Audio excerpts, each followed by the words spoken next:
तर बीडच्या मसाजोगचे सरपंच संतोष देशमुख हत्याकांड प्रकरणाने राज्याला हादरवून सोडलेला आहे। एकीकडे विरोधकांनी सत्ताधाऱ्यांवरती टीकेची धार ओढली आहे, तर दुसरीकडे वाल्मिक कराड कनेक्शनचे आरोप करत धनंजय मुंडे विरोधकांच्या टार्गेटवरती आलेले आहेत। त्यातच बीडचं पालकमंत्रीपद हा कळीचा मुद्दा बनलेला आहे।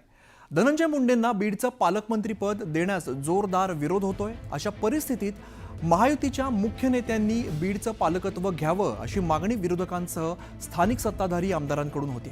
त्यामुळे महायुतीने सेफ गेम खेळण्याचा निर्णय घेतल्याचं बोललं जात आहे, कारण बीडचं पालकमंत्रीपद उपमुख्यमंत्री अजित पवारांना मिळण्याची दाट शक्यता आहे। सूत्रांकडून या संदर्भात माहिती मिळते, तर धनंजय मुंडे यांना धाराशिव जिल्ह्याचं पालकमंत्रीपद मिळणार असल्याची माहिती आहे।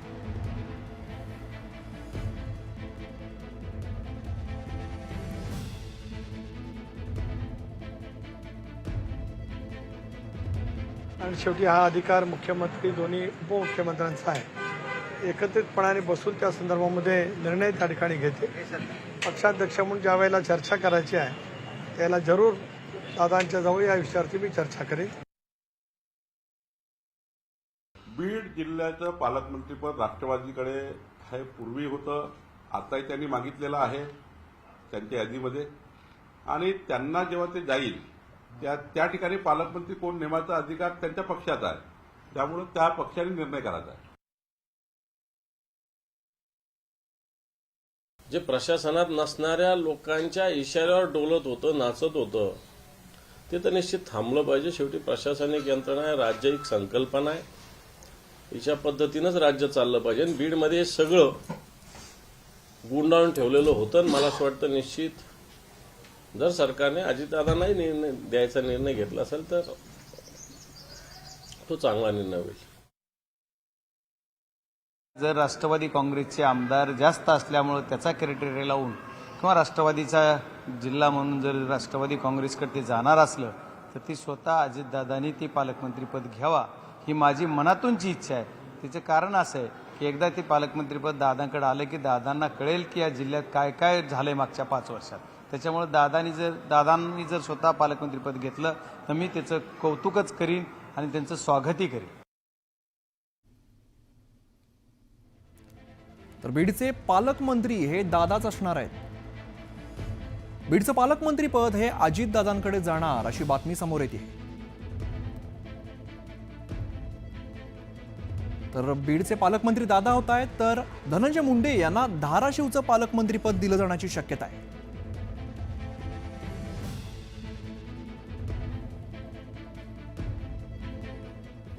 तर आगामी पालिका निवडणुका डोळ्यासमोर ठेवून मुख्यमंत्री आणि दोन्ही उपमुख्यमंत्री यांनी पालकमंत्री पदावरती तोडगा काढून पालकमंत्र्यांची नावं फायनल केलेली आहेत। तसंच पालिका निवडणुका स्वबळावरती लढणार असल्याने तिघांनीही आपल्यालाच महत्त्वाचे जिल्हे मिळावेत याकरता जोर लावलेला आहे। दरम्यान कोणत्या नेत्याला कुठल्या जिल्ह्याचं पालकमंत्री पद मिळू शकतं पाहूया। तर अजित पवार यांना बीडचं, चंद्रशेखर बावनकुळे यांना नागपूरचं पालकमंत्रीपद, तर धाराशिवचं पालकमंत्रीपद धनंजय मुंडे यांच्याकडे, तर एकनाथ शिंदेंना गडचिरोलीचं पालकमंत्रीपद मिळण्याची शक्यता आहे।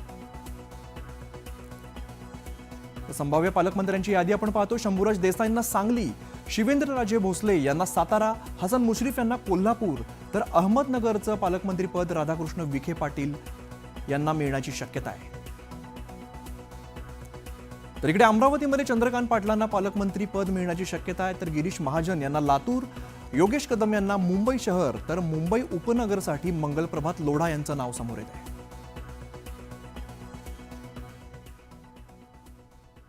तर बीडमधील संतोष देशमुख हत्या प्रकरणावरून मंत्री धनंजय मुंडे यांच्या राजीनाम्याची मागणी तीव्र होऊ लागलेली आहे, आणि अशातच सुरेश धस आणि काँग्रेसच्या खासदार प्रणिती शिंदे यांनीही धनंजय मुंडेंच्या राजीनाम्याची मागणी केलेली आहे। महाराष्ट्राचा यूपी बिहार केला जात असून आरोपींना व्हीआयपी ट्रीटमेंट दिली जात असल्याचा आरोप त्यांनी केला आहे।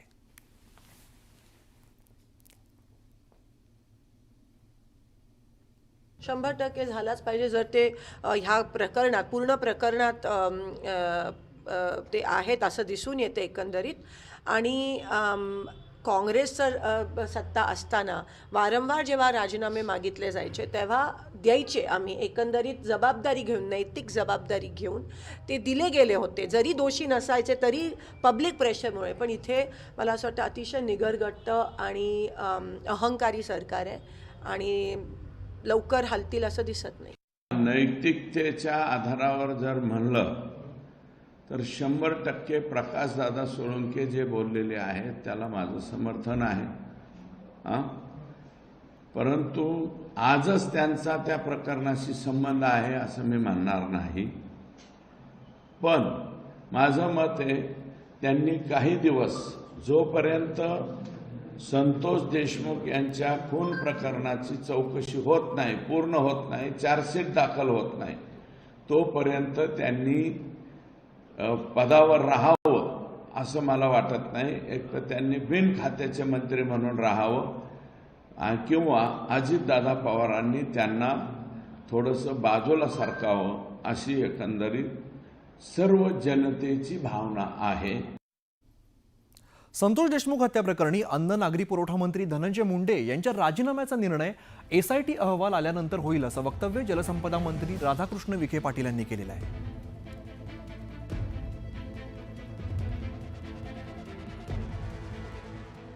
धनंजय मुंडेंना राजीनामा देणं अपेक्षित आहे का सर? एवढे आरोप होत असताना SITची चौकशी अहवाल येऊ दे, मग निर्णय होईल.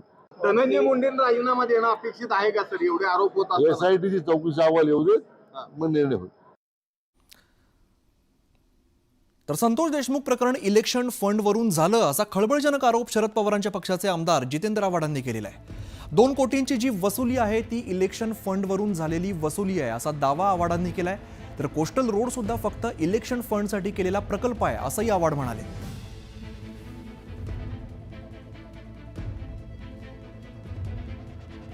ही पत्रकार परिषद इलेक्शन फंडमुळे महाराष्ट्रात झालेली जी काही लफडी आहेत त्याच्यातली एक आहे. म्हणजे संतोष देशमुख प्रकरण बीडचं जे आहे ते इलेक्शन फंडावर झालं. ती 2 कोटीची जी वसुली आहे ती इलेक्शन फंडाची वसुली आहे. तर इकडे खंडणीच्या गुन्ह्यामध्ये CID कोठडीत असलेल्या वाल्मिक कराडला कोर्टाने दणका दिलेला आहे. कोठडीमध्ये स्पेशल ट्रीटमेंट मिळावी ही कराडची मागणी कोर्टाने फेटाळलेली आहे. आपल्याला स्लीप ॲपनिया नावाचा आजार झालेला असून त्यासाठी ऑटो CPAPची नावाचं मशीन हे विशिष्ट दाबाने वापरण्याचा सल्ला डॉक्टरांनी दिलाय. हे मशीन चालवण्यासाठी CID कोठडीमध्ये 24 तास मदतनीस देण्यात यावा अशी विनंती कराडने केलेली होती. ती कोर्टाने फेटाळलेली असून तुरुंगात आहात शासकीय व्यक्तीच त्यांचीच मदत मिळेल असं निर्देश दिलेले आहेत. कोठडीमध्ये असल्याने खाजगी व्यक्तीचा वापर करता येणार नसल्याचं कोर्टानं स्पष्ट केलेलं आहे. बीडच्या मसाजोगचे सरपंच संतोष देशमुख यांच्या हत्या प्रकरणाशी संबंधित खंडणीच्या गुन्ह्यामध्ये कराड जेलमध्ये आहे.